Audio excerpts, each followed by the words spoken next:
Hello, everybody. Welcome to that would be what 13th, yeah, 13th episode of Cloud Chasers. Uh, if you're joining us for the first time, my name is Kristian, and I'm joined by Oh, Korwe. I mean, uh, don't mind Roy. He's a little bit slow. He had a lot of tournaments. He was also attending a wedding. Had fun. I had a lot of fun. It was a very super manga rare opportunity to see me dressed up nicely. So yeah, I think I will also have that opportunity relatively soon, right? At Ivan's wedding. I think Ivan's wedding is the same weekend as Paris finals. So I don't know. Mm-mm. We'll Fair, we'll, fair. we'll cross that bridge when we get there. Is what Ivan would usually say in that situation. So Fair, fair. Okay. Uh, we had a couple of tournaments, most of the two online ones. I We both play both. Um, yep. it was so I played Black Hill Luffy both times, and Hervé tried Law once again, even though I keep telling him to drop the deck. It's not the problem with the deck. It's I mean, my opinion Yeah, is every deck this meta. Listen. So the tournament on Saturday where I played Law was won by RP Law player, who by the way is a patron of ours. Shoutouts to Jean Kral.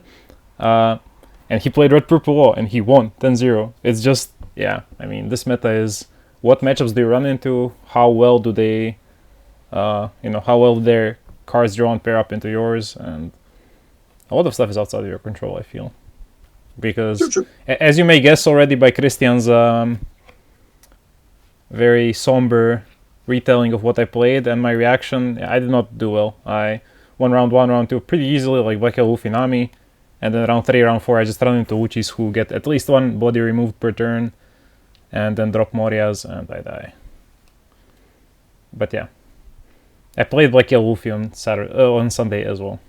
That went better. Uh, Unsurprisingly, I would say. Um, on my end, first day was fine-ish. I lost one mirror, and that's like one mirror I lost in at both days by not seeing the big Sabo. It's such a huge problem when you don't see that card that I'm really starting to value the such events really, really high. There was some time when I was running only two of them in the list. Now I'm running three, and I'm actually considering running four. The deck just works so well if you have access to all your pieces. And all the games where you don't see like little Sabo, or God forbid the big Sabo, or you don't see Awaken or Luffy in some of the matchups where they're starving you and not letting you awaken. Uh, all of those things make a good case for additional copies of such events. And it's also a sentiment I've been hearing from a lot of Black Hill opponents I met during the tournament. That, yeah, such event feels very, very essential. So there were two losses, one every day for not seeing the big Sabo. Uh, the first During the first day, I had two more other losses. One of them was Dofi. I think that was something like fifth or sixth round. He basically had every trick in the book, uh, pudding me even though I played around pudding. So it was pudding on seven cards, which is detrimental but not like backbreaking. Then he had trigger for trigger on the Raging Tiger. Then he had Red Rock for my Awakener Luffy. Then he had another Raging Tiger. Basically, he bottom decked all my five costs. And when I got to Tendon, I didn't have a single five cost in my hand or in my trash. And I couldn't do anything with my Mario. Basically, losing the game on the spot. So yeah, that was the first time I really got steamrolled by Dofi.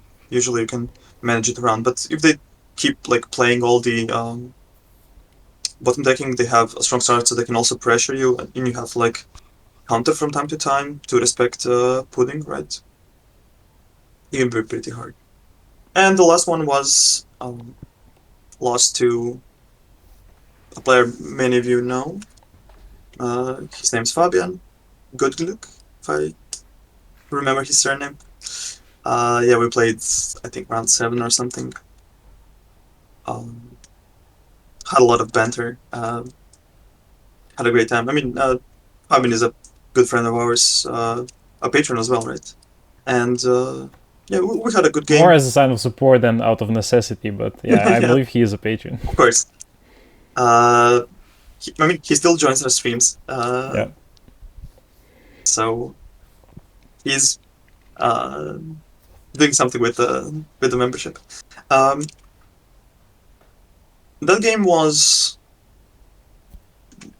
I was definitely favored for the whole game, and then we get to the late game, and I don't have Moria, so I have to. I cannot awaken to 9k. I have to stay at 7 with 1 life. Then he can pressure me very easily, and I also have to. He has 1 play. I have to awaken. I have to play the Awakener Luffy to get rid of my last life. So now he has an 8k body to copy. Like, it all ends up being uncool. And that was it. So I drop in the Sunday. No, sorry, Saturday. I drop at X3. Sunday starts a little bit better. I'm winning all my games, and then I'm on stream playing versus Bellabetti. And that was a very, very interesting game. I essentially lose on 6 done. So what happens is, I'm thinking about whether I'm attacking or not. Hyrule is a very, very, very strong proponent of just not attacking Bellabetti. Um, of course, in that game, it ends up being the correct play. It's correct play in every game, but we'll get to that. Just tell your story first. Because my thinking was, if I give him time, he can set up some really strong push boards with units that can push through blockers, reducing my power to. If I'm a 9k, I can easily be pushed down to 7k, for example. So I didn't want to give him a lot of time, and I was thinking that, well, I don't really mind any of the triggers. Well, except one, and that one happened. So he goes. I let him go first, which, in retrospect, also might not be the correct move. I mean, I think it should be correct. probably, because all of his important develops are like forequest, right? So basically, he has to waste the 3 turn in a way. You want I to mean, have more cards and you want him to have less cards because he's a 4 life aggro leader. So I have essentially nothing, and I swing on Fordon. He had Searcher into Raise Max. Searcher finds the Raise Max, so he has 2 bodies on board. He drops the. So he has both of them. I swing into him, and he triggers Hormone, which allows him to play a Revo Army card from his hand, and he plays Ivankov. And that's the nightmare scenario, because now he uses leader ability, and he drops down Karasu. I of course took the swing on 5, because I'm playing Black Hill Youth. I'm definitely not countering the first swing, right? But now I'm a 4k leader, and he has a 5/5, a 5, and an 8. I have only 1 2k in hand. So he swings 5. I counter because I'm scared of him starting swinging 6s, right? While I'm a 4k leader. Then he swings 5/5. And my thinking is the following. I have no Rocket Luffy. I have no 2Ks. And the only thing I see that can be favorable for me is that if I take it all, next turn, I can jump to 9K. Because I can use my leader ability, and I have 2 babies. And hopefully try to survive. So I drop down to 1 life. Then he's thinking. Swings 8 with Ivankov. I go down to 0. He plays Kid Killer and swings for 8. And I have to give him, 5 cards? Because I have no 2Ks. I jump to 9K, but he has Karasu. And he just steamrolls me next turn. So he had definitely the perfect 10 cards he could have had. The 2 little bodies, trigger Hormone into specifically Vankov. No other thing is as threatening. Then had the Karasu to lower me down. And also, because I'm thinking, I'm fine if he does, whatchamacallit, the 3-4 Russian. I only get Inazuma. In Inazuma, yeah. I only get really punished if it's Kid Killer and he can swing an 8 again, right? So, yeah, he literally kills me on the very next turn. So, and then me and her discussed. Of course, I spent 0 time prepping for Belobetti, and the only experience I have with that deck is all the knowledge I've collected previously. And previously, yeah, you didn't want to attack them for 1 or 2 turns. But that was also good because you had a lot of removal. I saw no Rocket Luffy's. So my thinking was, well, I can't let him build a board that will definitely eventually kill me. Because he has a relatively easy time getting to 9 and swinging 9s. God forbid if he has a Karasu too, right? And also having access to unblockable dudes made me really wary to play slow. What would you say regarding that matchup? I just think regardless of the deck you play, so this isn't just a Belobetti thing. This is also an Arlong thing. If you ever run into Arlong, it's the same thing. Like they're a deck that has a very resource-hungry leader ability, and they just hope to cheese you with aggro. And the way you beat them is you don't give them ways to generate advantage for free, which is like getting Kiku Nojo or one of the Revo Army free guys from life. You just lead them at 4 life. They're playing aggro, so if you have any removal for their board, they either have to attack with the board to pressure you, in which case you attack the board and they lose cards anyways, or they keep the board active in hopes of, you eventually losing discipline and attacking their life and helping them expand the board, giving them more resources. Or you just have removal, you kill away their board anyways, and now they're completely behind on board, and eventually you play your big guys, because the biggest thing Belobetti can play that's threatening is Dragon, and nothing else really makes any impact in the deck. So once you start playing down your Morias or your big guys in general, like even big blockers like Sabo, 5 cost, you're super ahead and they're probably never catching up from that point. And you can just look to finish them off in 1 or 2 turns when they eventually run out of cards in hand if they're using them to pressure you. And yeah, just don't attack their life early until you have some semblance of board control. And I think in general, I would agree. As I said, I completely agree with you if you have access to removal, and that was the contention issue. Also, then you need to take your time to see removal, like play the Sabo and filter cards, hope to see more searchers, maybe draw removal from life. Like you're the one who has the time for the game to go long, and they're the ones who hope that they get to higher roll and finish it quickly. fair.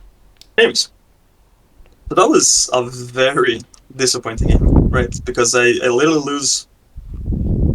literally played 2 cards, and that was on 6 dawn. I'm on 0. I have to awaken, right? So yeah, tough luck. Goes to the next game. and I get messages from people, like, I watch the stream, tough luck, but did you know that this Belvetti player did this also a lot to a lot of people? Like having this exact sequence of events where they have on two Saturday. small bodies. Yeah. They have two small bodies, they trigger the hormone, they get the Ivankov, they drop Karasu, they have Kid Killer, like, they get they get ahead, like, a lot by this sequence, right? And I'm like, okay. I mean, I quickly watched the footage. It looks fine to me at first glance, and I just move on my day. I play, I think, 2 or 3 rounds. Just yeah, it was a loss. You move on. I'm winning all my games, aside from that one, and then I lose the mirror once again. Not seeing Saba. I think that was like round 7 or something. Can't even remember. Anyways, and then I play another round. I win that round, and actually, once again, start getting bombarded by messages with people saying, "Oh, the Belvetti player got DQ'd." So what the Belvetti player did is, after they shuffled the deck, they mulligan. Okay, they shuffle it again, and before they started playing the game, they moved their hand off to the screen. And they place their deck very close to the edge of the screen also. Exactly. And before they start drawing, they just slam their hand on top of the deck. What you can't really see is that they take 10-ish cards and just slam them on top of the deck. And now they have the perfect hand and life going forward. It's really, really hard to see. You basically have to know what you're looking for and watch it like at 0.3 speed, which is not something you would do while playing a tournament, right? I mean, it sure was fishing. He had the perfect set of cards, but like, I will say the footage was never sent to me for review when it happened, so could have been discovered earlier. Maybe. Inspector Gadget on the case. What happens now is something that. Let me. What are you doing? Okay. What happens is something which is quite unprecedented in online tournaments, like, ever, as far as I know. So the guy gets DQ'd, and I'm like, well, at least justice was served. I'm sad that I lost to basically being cheated, but it is what it is. You move on, you play your games. And after I finish my 8th round, I see that the results, like, I'm losing tiebreakers. Why is that? Well, the guy who got dropped, they reversed his early rounds. They gave the wins to his opponents. Not to me, however. I still have a loss in that round. I contacted the judge, being, well, I see you reversed the rounds. The same thing happened to me after I saw everything. I really wanted to make sure, and yeah, he does the same thing essentially probably every round. And the judge is like, yeah, that is the problem. He got DQ'd, and I will reverse your result. So once again, this is usually not something that happens, because it can, like, change a lot of things for the tournament, but it does feel most fair, right? Because you got cheated in the round and get a win.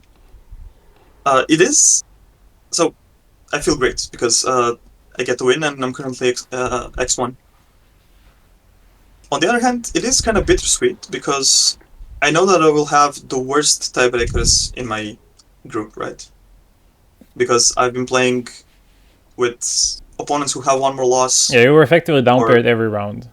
Exactly, essentially. And that's what ends up happening. I finished the last 2 rounds winning.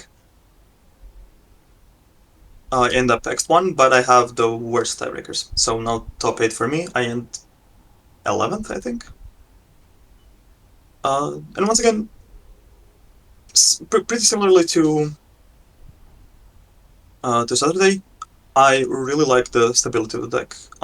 Unlike, for example, Lucci in Milan, where I felt like the deck really didn't allow me to play a couple of games. I really felt like that playing Black Hill Luffy. The only time it was with the game not seeing Saba. I mean, and there is one game that I won. I think it was on 9 or 10 done. I still don't see Saba. I play Garp, no Saba. I play Search Event, no Saba. I play Search Event, find Saba, okay, we're gaming. That's it. And I win the game. What I'm trying to say is there's a lot of stability pieces in the deck, from searchers to resolving a lot of sub abilities across the game. Even finding Morias is quite, how should I put it, quite possible. So yeah,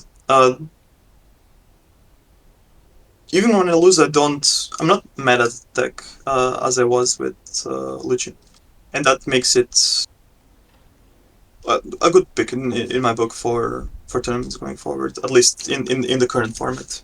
And we will definitely discuss the future format and formats.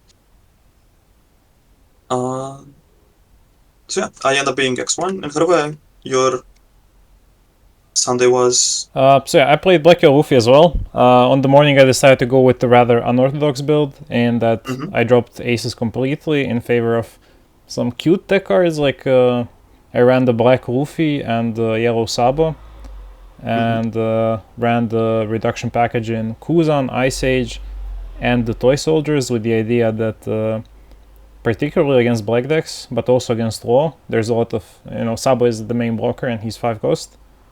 And 2Ks are something you naturally hold in your hand as the game goes onwards. So yeah, I ran the Toy Soldier as a 2K that's going to naturally stick in the hand, because all the other 2Ks are good when you have life, because they're awakeners. But once you are at 0 life, they're effectively useless and just blank cards used for countering. And this was one that would allow you to proactively go for the game win, assuming you need to remove a blocker, and you can either do it through Rocket Luffy or through the Black Luffy, which I did several times in the tournament, where you just, when you know you're going to go for game next turn, whether you have Moria or you're just doing basic setup, you can set up the Black Luffy alongside Sabo, and now he's effectively, black decks are not going to play down a Brook on their 10-on turn late in the game to clear the Luffy. They're mostly going to do some form of defensive setup. I also have to emphasize for all the listeners, the Black Luffy is a 5-cost Luffy, which maybe not a lot of people connected the dots. It actually functions perfectly well in the deck. So you just leave him active as a threat even if you drop him early, and use Sabo to protect him on the board, and then in the late game when your opponent does put up a Sabo or a Rebecca, you play Toy Soldier, you reduce the blocker to 2 cost or less, the Black Luffy swings, gets rid of all your Kuzans, Morias, extra 5 costs or whatever. If you're going for game, you just bottom everything to get the extra power and just threaten lethal that way. I did it 2 or 3 times in the 10 rounds I played. Yeah, it was just a really nice card. The Yellow Saba, I kind of regret including him, but I'm still not sure what I would play in that spot. Like, I'm thinking Thunderbolt or something just because I want the extra removal options, but honestly, it's a spot I'm most undecided on. I ended up 7-3 with really, really, really good tiebreakers. Like, I was 7-1 going into round 9, with my only loss being to a friend, Fabio, who played Gecko Moria, and that game, I had the 5-cost, 2 5-cost Luffys actually as the Awakeners, but both times he could out them without attacking, because it was, I believe, I play him on 6, on 7 he goes Rebecca into Hina, plays Brook from hand, KOs it, and then I play another one, and on 9 he just goes Gecko Moria, revive Rebecca, Hina, and Brook swings for 4, so he doesn't actually help me awaken. and still KOs the Luffy, and I didn't have any Flampeys, any Hioris, or any Makinos, because obviously Makinos were replaced by the toy soldiers. And he goes Moria, Isho Moria, and yeah, that's enough to seal the deal, and there's no way for me to get to 0 life safely. And then round 9, that's probably the one I regret the most with how I played. I had a very, very good hand for like a super aggro start into an L. Like I didn't run any ace, but that doesn't mean you cannot be aggro, just because just having 5 cost units you can cheat out is very powerful. So I'm quite aggressive with taking my own life, which I know the liability is, late game you're going to be starved for cards if things go wrong, but I'm thinking there's 4 Morias in the deck. I have so many draw tools in my hand already, like the Trash Luffy, the Rocket Luffy, the Sabo. I'm like, I'll filter it into Moria in no time. And then my first Moria is like, I don't know, like 22nd, 23rd card in my deck after the shuffle. So like my last 15 to 18 cards had all 4 Morias. I saw the Morias way too late. The game state got super complicated, which required both like decent amounts of thinking on both both my side and my opponent's side. So we end up going into time, and it's just an unpleasant situation all around in time, because it ends with my opponent attacking. He doesn't kill me, I survive, but as he ends his turn, overtime is over. And if I did get my turn, I definitely cannot kill him. I can just, attack him, put him down to 1 life, use leader ability and go to 2 life, and then I win on time, and it's just stupid and cheesy. So probably this outcome is the better. He would have won that match anyways, because I was nearly decked out at that point. I was filtering so heavily with Sabos. I think I resolved Sabo like 6 times and Trash Luffy probably 10, 12 times, just digging for Moria. So yeah, that was an unfortunate loss, where if I take a steadier game plan from the beginning, I'm probably still fine, despite not seeing Morias. I just, got too excited. And then round 10 I play against Red Purple Law, which is piloted by Julius Schurhoff, who you probably know as he went 10-0 in the Hanover regional in Swiss. I don't remember his final placement, but he's a very good Red Purple Law player, and I did not see any of my Trash Luffys, and he obviously knew to star when he goes second. And he had a really, really good opener. Like on 4 he plays Kid Killer, which is just the looming threat that I will eventually have to deal with. On 6 he has Kid Gordon Reiju for my Sabo. I didn't have the Trash Luffy. Then on 8 he has, or rather his 4th turn, he's 6 again. He goes, I believe, Kid, like the second blocker, shambles into Blocker Law, and he snipes 2 cards from my hand, and it's Gecko Moria and I think Sabo. And that's where it just all falls apart.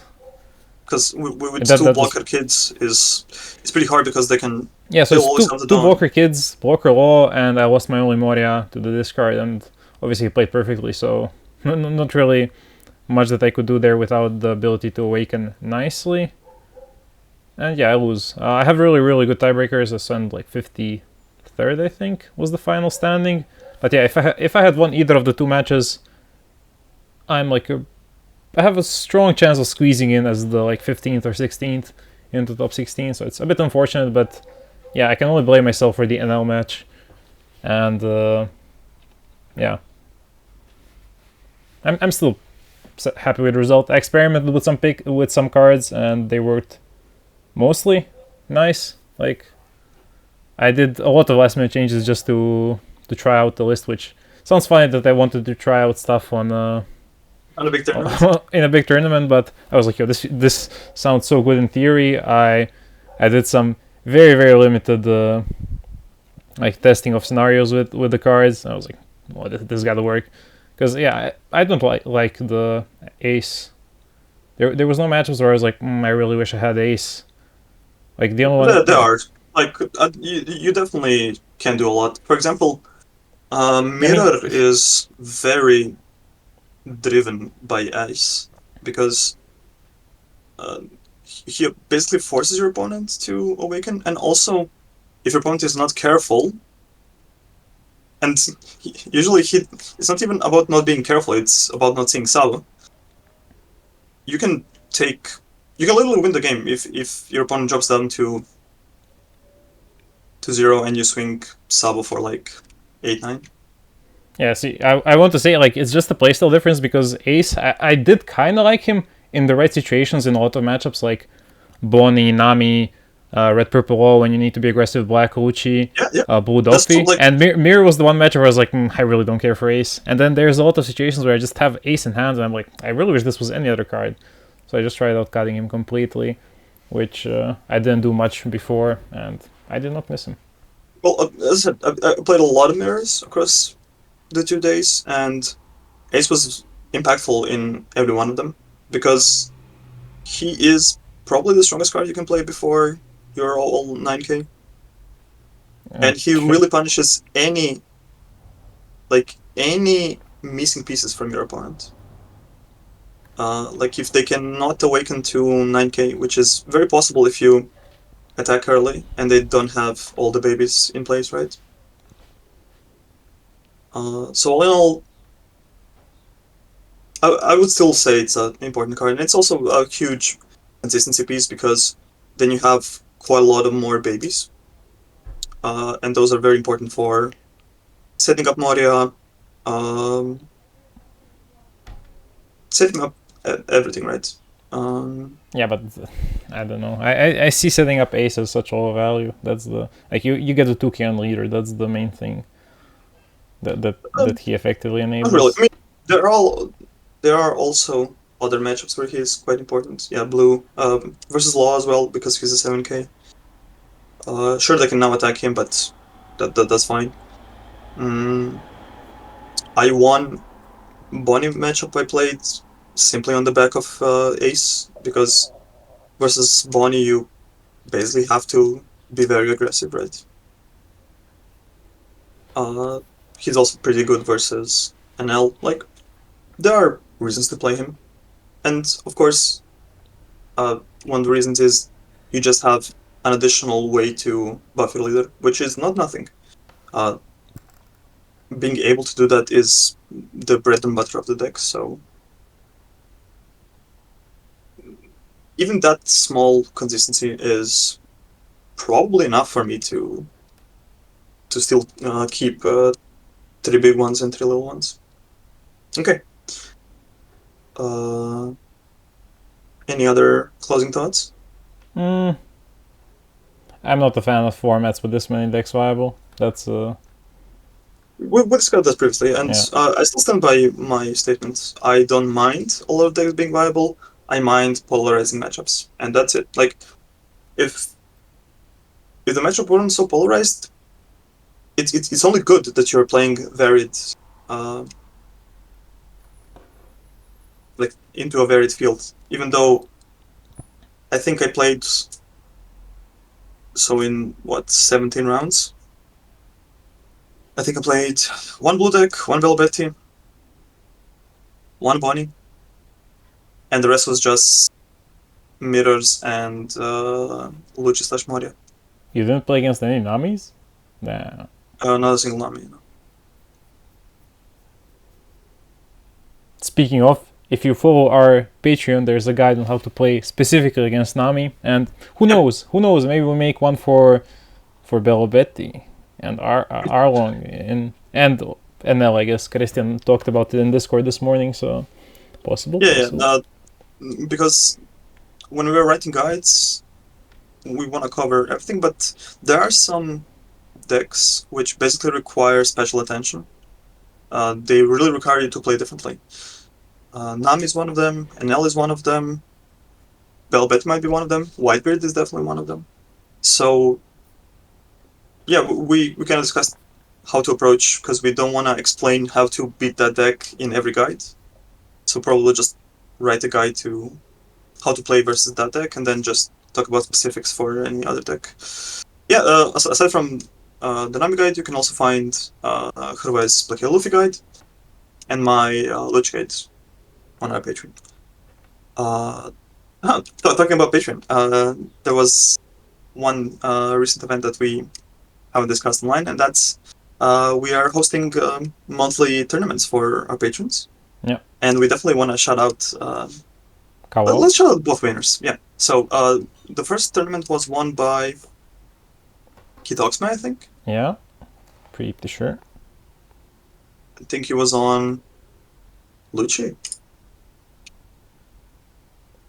Let me check quickly. Yeah, I'm checking as well. Yeah, He was definitely on Lucci.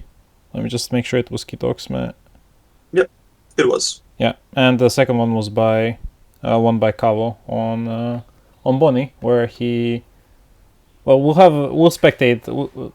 I recorded the finals. We'll do a commentary over those, so you can look forward to that. But yeah, if you want to join the next one, we haven't decided on a date yet because in September there is going to be a lot of weekends which are either finals in the EU, either finals in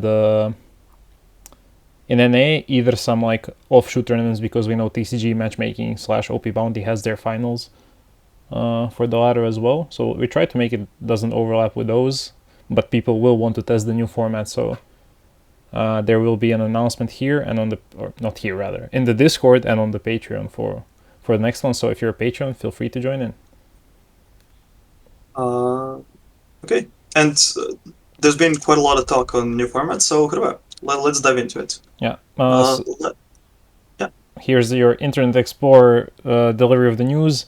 LoL is banned and Stage is banned, like the NES lobby.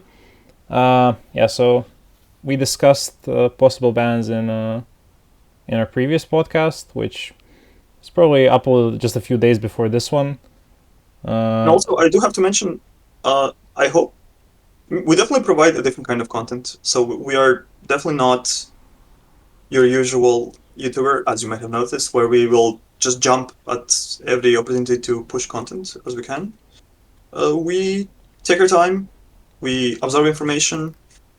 We have a lot of things to do. For example, we were preparing for the 2 big tournaments this weekend, so that was definitely top priority. So yeah, what you're getting is a more refined take on the we can paint it forward. that way. I agree. It's the top hat and pinky up as we Exactly. as we drink No, our tea with milk. We definitely marinated more on it than. I mean, it's been a while. We talked about it. We discussed some decks. We even tested some. Not a lot, and I think only one single deck. But regardless of that, Hrve, let's start with the first thing that happened, which we both agreed that probably should happen, and that's the LoL leader ban. So yeah, please take it away. To top it all off is like it's definitely beneficial for the game as a whole. We can agree on that. We discussed all the problems with law. Basically, he really constricts game design.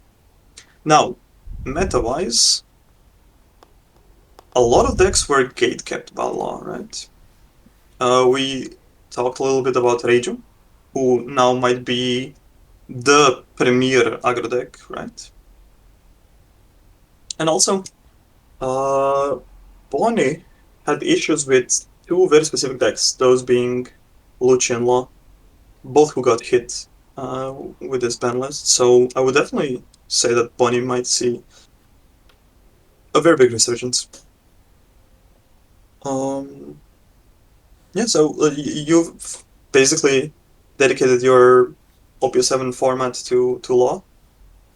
How do you feel about it, and what do you think going forward? Well, it's the same as when Sakazuki was banned. Like, just because I play a deck and tested it a lot, it's not the only thing I played, it's not the only thing I tested, and there is a part of me that still resents the deck for existing. So I'm not really sad to see Red Purple Law gone, as I wasn't sad to see Sakazuki gone. Like, broken decks are broken. I understand that people do not enjoy playing against them. There are times when I don't enjoy playing against them. I do prefer when there's just one super dominant deck in the meta because it makes it easier to prepare for big tournaments, to find the edge when everything is so much more predictable. But yeah, Law did not just gatekeep specific decks, he gatekept a lot of specific cards, namely anything that just says 6k power.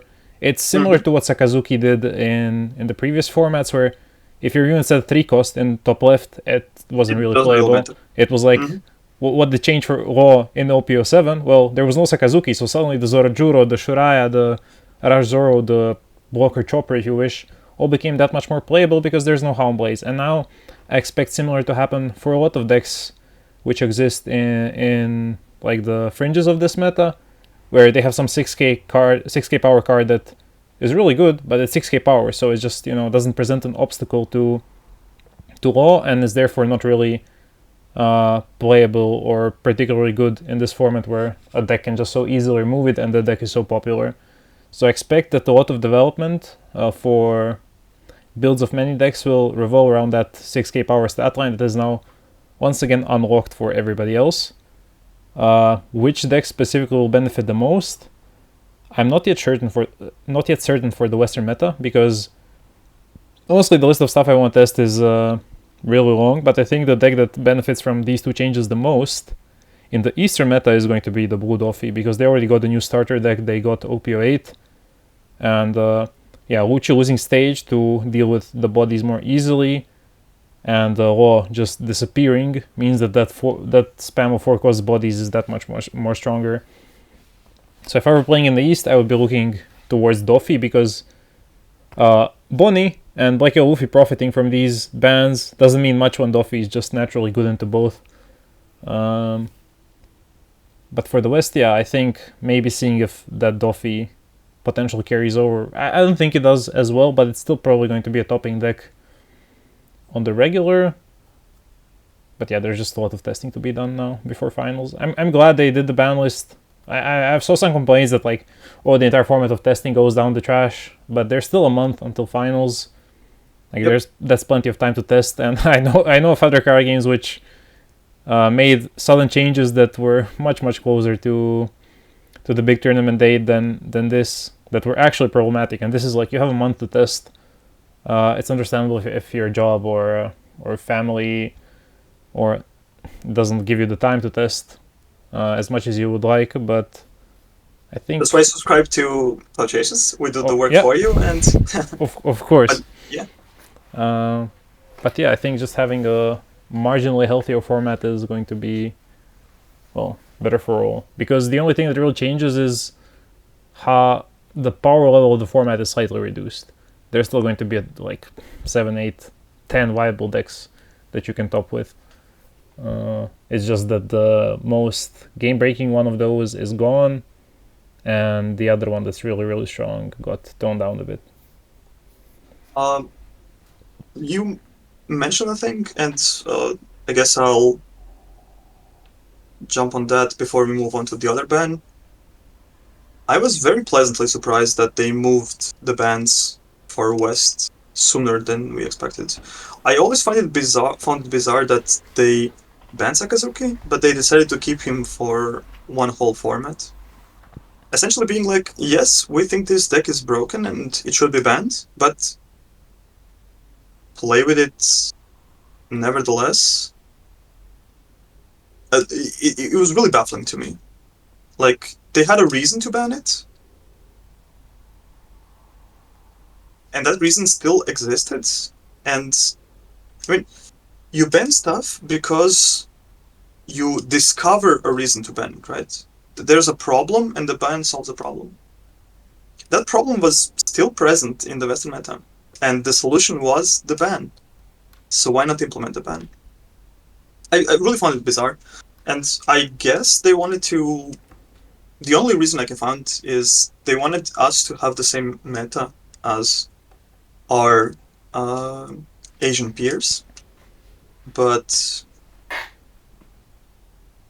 it doesn't really gel with me. So I'm very pleased that that we'll be getting the bans essentially sooner than the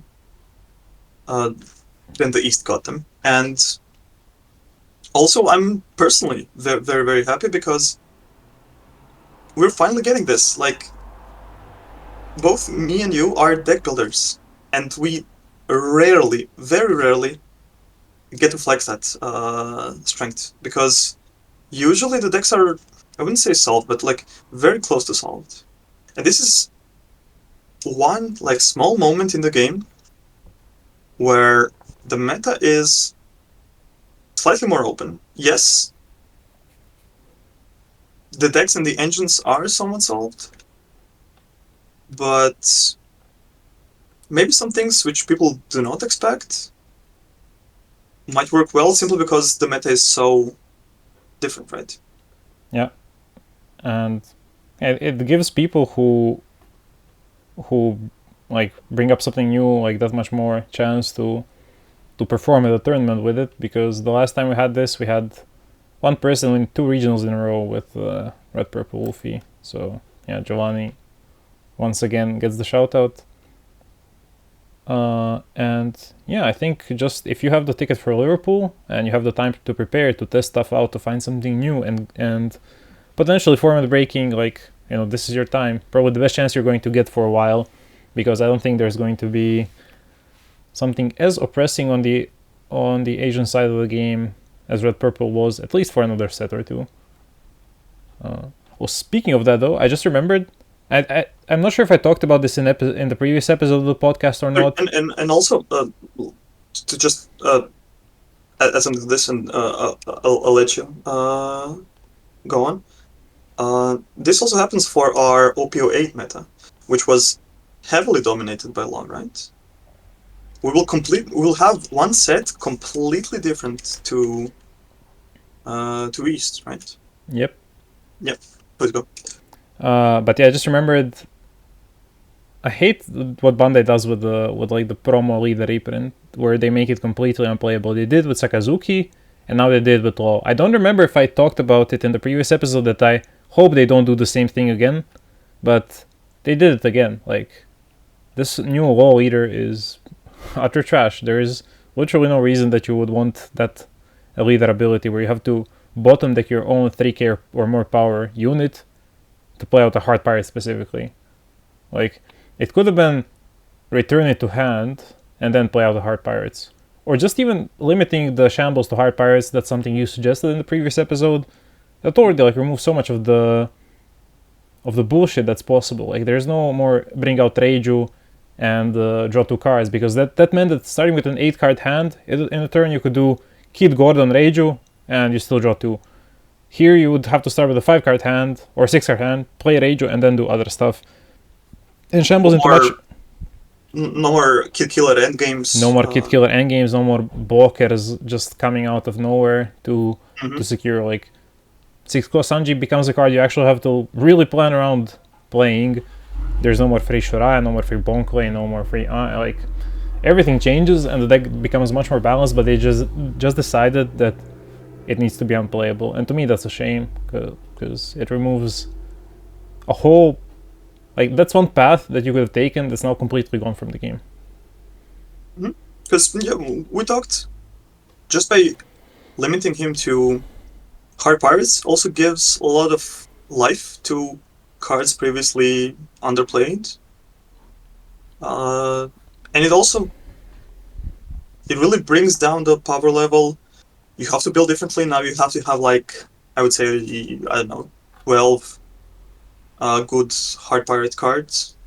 Sure, Shachi Penguin is one. So Shachi Penguin, Beppo, Blocker Law, Promo Law. It's not that difficult to fill up the deck with shambles and, targets, but probably the use case.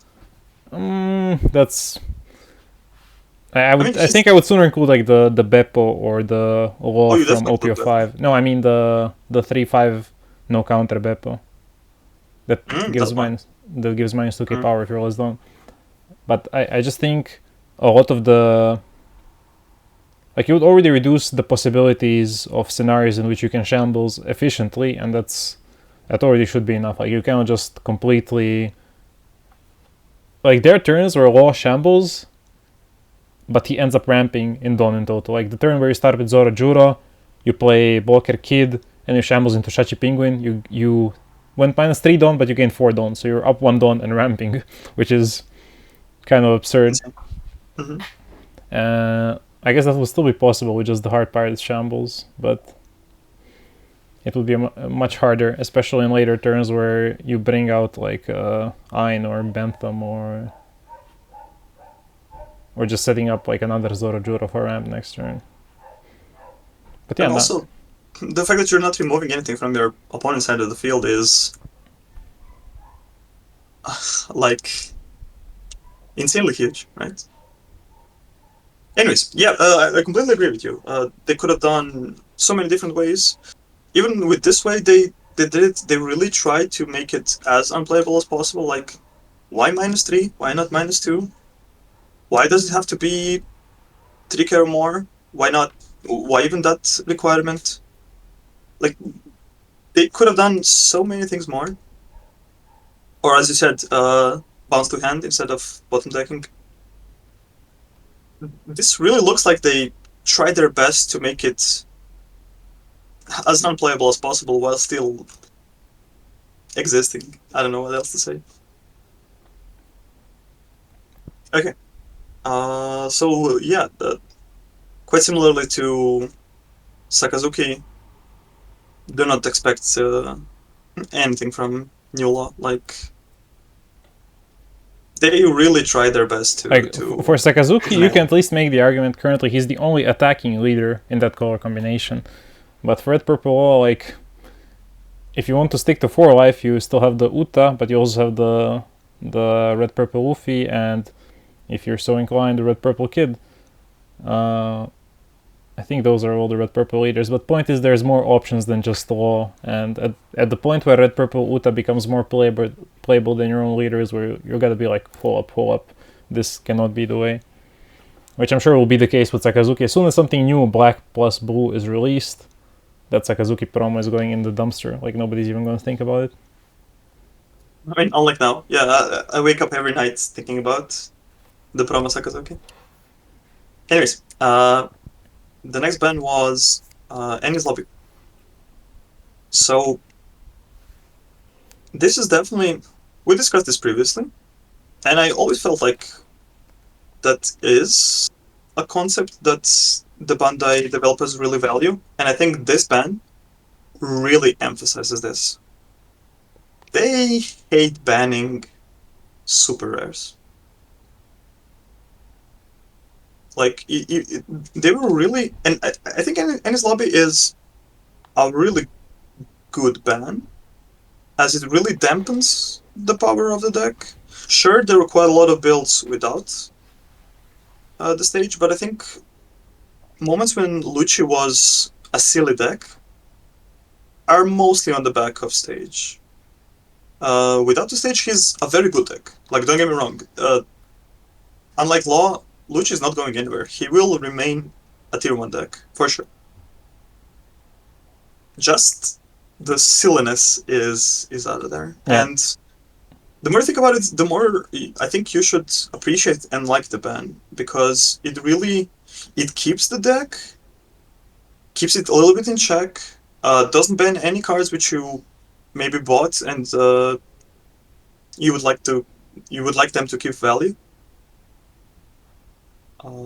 Yeah, I mean, like, just a very, very good ban. Yes, I would still like to see Lucci gone, but I'm surprised and impressed with the ban, I would say. Yeah, especially because it was definitely a more of a sackier type of card because it didn't have a relevant type for searchability. It was like you either draw it or you trigger it from life, which has a particularly annoying aspect. Like one of my losses on Saturday with Law, I was playing against Lucci and like game is looking kind of fine. Like he did have removal for each turn, but what really blew me out is I hit his third life, stage comes out, and then he told me after the game he didn't have Moria, but for the turn after the stage come out, he top decks Moria, and he just gets to clear 2 bodies instead of just 1 with like a leader stage, a Moria for Helmep or something, clears my kid blockers, and that's where the game falls apart. And that sacky element of a stage with a trigger definitely, we've seen that band before, like with Moby Dick, so it's not a new happening. It does introduce a bit of variance to the game that people don't like, and these two stages both have like really good power levels, or like really high power levels compared to the average stage. Because Navy HQ, it could reduce by 2 on the first turn it's played. Every turn after it was -1, and of course it was cheaper by 1 cost. But over the course of the game, that itself like easily pays dividends. And 1 cost versus 2 cost on a card that you would primarily want to play out in the early game is a very small difference, because you're not doing much with 1, 2, or 3 Dawn anyways in those early turns. So I agree, the ban I think is really good, and I'm very impressed when games find ways to hit decks by only hitting like the commons or rares, or like those low investment cards that they don't really affect, the what's the word, the flashiness of the deck, because what really makes Lucci Lucci are the 4-cost Lucci plays, the Moria, the Rebecca, all, like the oomph cards that have proper impact. And then this is like very high value invisible card, but it's so powerful. Like in Flesh and Blood, they had a ton of good bans like that, like Seeds of Agony for Chain and Bull Lightning for Briar. All those examples where they find a common or rare that's really impactful, but the deck still functions without it, but at a significant power level decrease. I think those are the best kinds of bans that probably work out the best for the player base and for deck builders in the long run. I would definitely say it might not be enough. Like, I still think agree. Lucio will be the tier 1 deck. But I'm fine with that. Like, it's fine to have a very strong deck. It's now more manageable. And that's it, right? Also, it's kind of a give and take. Now, with Logon, there's slightly less reason to play Lucci because you really liked the law matchup, right? And there were quite a lot of law players. So, in a way, the deck gets quote-unquote worse because you're losing a good matchup, right? So there are other elements, but I still believe that maybe, possibly, one other ban might have been in order. Yeah, like 8-cost Moria, but... Right. Or I keep telling you guys, Lucci is the root of all evil. That's the thing. Anyways, But then people would just play Moria as they play him now, and Moria already has decent success running 0 copies of Lucci. What do you say to that, Kristian? Maybe I welcome the day I can play Moria again. Oh, though, to be fair, another low rarity card that would be a good hit at some point is Ice Age. Like, Moria is currently its main abuser, and we expect Lucci to move to Ice Age as well after the list, as it's going to be the best way to reduce units without much loss of power, especially because now that we expect Rage to rise up with Logon. Yeah, with Logon, you need a way to deal with EGG as soon as possible. Ice Age is that way to deal with EGG for both Moria and Lucci, but it's also an absurd card. I remember like Kristian was preaching this in like OPO2, OPO3, but Black wasn't as strong back then, and we were all just like, what are you saying, Ice Age is whatever. But turns out Ice Age... Losing one card just to remove something with turns another card. Out Kristian was a visionary. Not as much of a visionary as Justin Tillman with the Great Eruption, but still a visionary of the highest caliber. So Ice Age could definitely eat a ban in the future. Possibly. The card is just so efficient, especially now that when card effects become more and more important. Like back in the day, we played a lot of vanillas because they were strong, and even then, playing Ice Age and getting some efficient removal was something you would consider, right? To remove vanillas. Yeah. Now with cards with effects, like I don't know, on 5 Dawn or whatever, 6 Dawn, being able to Ice Age Kid Blocker and whatever stage or something to reduce another 4 cost and to remove 2 things with Lucci so early. Game losing. Yeah, if you're a law player, that sentence brings sadness. It brings no joy. Like Ice Age stage, Lucci, bye-bye board. We were not expecting to win this one anyways. But it's just such a card, densely packed with power. It's like, if Black Yellow Wolfie runs it, there has to be a bit more to it than meets the eye. Even the trigger is pretty solid. Like, for free, removing a Trico's body, like, that's a very decent trigger. Now we're kind of getting into speculation on the next ban list, but I think... Yeah, but we spent maybe too much on this Ice Age 10. Anyways, very good bans. I enjoyed that they're earlier here. Probably should have hit Lucci slightly bit more, but I like what's happening with how they ban, and I think it sets up a really good precedent that they will try their best to ban cards which are basically not worth any money. which eliminates. I wouldn't say eliminates. Like there is always a possibility of them banning any of the super rares, but it definitely makes you quite a lot safer than probably in any other TCG when you are quote unquote investing into cards. Which I think is definitely a point in all of the TCGs that it cannot there's not a possibility it will not leave a bad taste in your mouth. Most of you who've been in TCGs for a while now have experienced it, and I mean, even losing like, I don't know, 50, 60, 100 euros, it just feels bad. Yeah. And in times where I actively followed and played Yu-Gi-Oh, there basically a ban list comes out and the first thing you're looking at is, okay, how much money did I lose on this one? It was absurd. Of course, sometimes if you had a stash of banned cards, which I did happen to have, you would also look at, okay, how much money did I get on this one? But it's such a silly thing to have present as a mini game within the actual game that's completely unrelated to the game, but is more like a random economics thing running. Okay.